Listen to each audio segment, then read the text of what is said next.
Hi friends, welcome back to our channel. Old coins. పాత రూపాయి నాణానికి 25 లక్షలు, 5, 10 రూపాయల కాయిన్స్ ఉన్న మీరు లక్షాధికారే. ఇందులో నిజమెంత?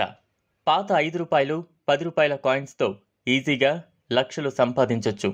పాత రూపాయి నాణానికి కూడా లక్షల రూపాయలు ఇస్తారు. ఇలాంటి కథనాలు మనం వింటుంటాం. మీరు డైరెక్ట్గా వెళ్ళి ఎగ్జిబిషన్లో విక్రయిస్తే ఏ సమస్య ఉండదు. ఎందుకంటే బయ్యర్ మీ ఎదురుగా ఉంటాడు. రేట్ మీకు నచ్చితే కొనచ్చు, లేదంటే లేదు. వీటిని ఆన్లైన్ వ్యాపారాన్ని ఆధారంగా చేసుకుని కొంతమంది ముఠా కొత్త మోసాలకు పాల్పడుతున్నారు. ఆ వివరాలు పూర్తిగా తెలుసుకుని మీరు మోసపోకుండా ఉండేందుకు మా ఈ ప్రయత్నం. వీడియోని స్కిప్ చేయకుండా ఎండ్ వరకు చూడండి. పాత కాయిన్స్కు నిజంగానే లక్షల రూపాయలు ఇస్తారా? ఒకవేళ ఇస్తే ఎందుకు ఇస్తారు? ఆ కాయిన్స్ మీ దగ్గరుంటే ఏం చేయొచ్చు? ఈ వ్యవహారంలో మోసాలు జరగచ్చా? ఇలాంటి ఎన్నో అనుమానాలు సహజంగా వస్తూ ఉంటాయి. పాత నాణాలు, కరెన్సీ నోట్లను సేకరించడం కొంతమందికి హాబీ, మరికొందరికి జ్ఞాపకాల కోసం దాచుకుంటారు. కొందరైతే ఈ పాత నాణాలను దేశం నలుమూలల నుంచి సేకరిస్తారు. దీనికి ఎంత ఖర్చైనా కూడా వెనుకాడరు.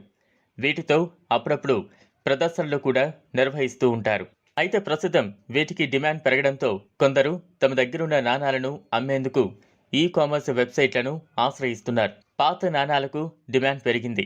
దీంతో పాత కాయిన్ల క్రయ విక్రయాలన్నీ ఎక్కువ శాతం ఆన్లైన్ వేదికగా జరుగుతున్నాయి. ఇందులో అమ్మేవారు నాణాలకు ఒక ధర నిర్ణయిస్తే కొనేవారు తమ కొనుగోలు ధరను చెబుతారు. ఇలాంటి వాళ్ళు దేశవ్యాప్తంగా ఉంటారు. వివిధ ట్రేడింగ్ కంపెనీలు, అసోసియేట్స్ పేరుతో ఆన్లైన్ సైట్లలో తమ ఆఫర్ ధరలను పెడుతున్నాయి. ఆ ధరలతో పాటు వారు ఎటువంటి నాణాలను, నోట్లను కోరుకుంటున్నారో కూడా స్పష్టంగా చెబుతున్నారు. అయితే ఇదంతా కూడా అందరికీ అందుబాటులో ఉండదు. ఎవరైతే ఆయా వెబ్సైట్లలో రిజిస్టర్ అవుతారో వారు మాత్రమే ఈ వివరాలను చూడగలరు. ఒక్కొక్క నాణానికి కొన్ని అర్హతలు నిర్ణయించి వాటి ప్రకారం ధర ఖరారు చేస్తున్నారు. ఇండియా మార్ట్, క్వికర్, ఎన్ మనీ, కాయిన్ బజార్ వంటి ఈ కామర్స్ సైట్లలో ఈ వ్యాపారం జోరుగా సాగుతోంది. దీని మీద ఆసక్తి ఉన్నవారు ముందుగా ఆయా వెబ్సైట్లలో అకౌంట్ను ఓపెన్ చేయాలి. తర్వాత ఎవరికి వారే ఓల్డ్ కాయిన్స్, కరెన్సీ నోట్లు అమ్ముతామనో, కొంటామనో లేదా రెండు చేస్తామనో వివరాలను తెలియపరుస్తూ రిజిస్ట్రేషన్ చేసుకోవాలి. ఆ తర్వాత వారి వద్ద ఉన్న నాణాలను లేదా నోట్ల వివరాలను, కోరుకుంటున్న విలువను తెలియజేస్తూ వివరాలను అప్లోడ్ చేయాలి. ఇవన్నీ ఒక ఐడి పేరుతో కనిపిస్తూ ఉంటాయి. ఆసక్తి ఉన్నవారు ఈ ఐడితో సంప్రదింపులు జరుపుతారు. ఇదంతా వారిద్దరి మధ్య ఉంటుంది. ఈ వ్యాపారానికి వేదికగా నిలుస్తున్న ఈ కామర్స్ వెబ్సైట్లు కేవలం థర్డ్ పార్టీగానే వ్యవహరిస్తాయి. అమ్మకం, కొనుగోలు అంశాలతో వాటికి సంబంధం ఉండదు. ఈ వ్యాపారంలో జరిగే లావాదేవీలకు, మోసాలకు కూడా వారు బాధ్యత వహించరు. ఈ విషయాన్ని ఆ వెబ్సైట్ల నియమ నిబంధనల్లో స్పష్టం చేస్తారు.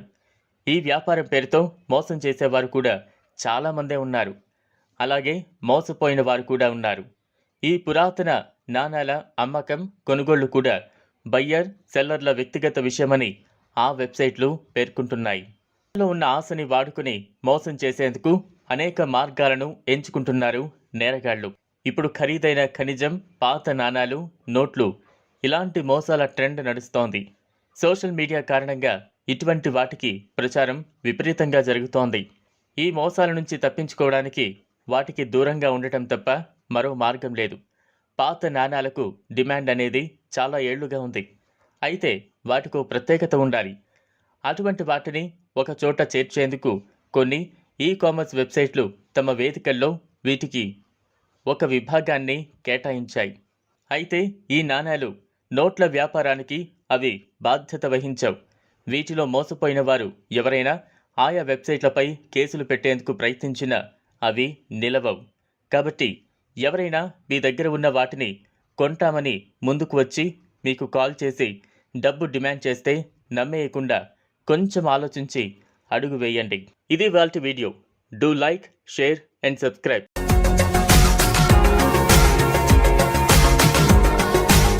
మరిన్ని అప్డేట్స్ కోసం మా ఛానల్ని సబ్స్క్రైబ్ చేయండి.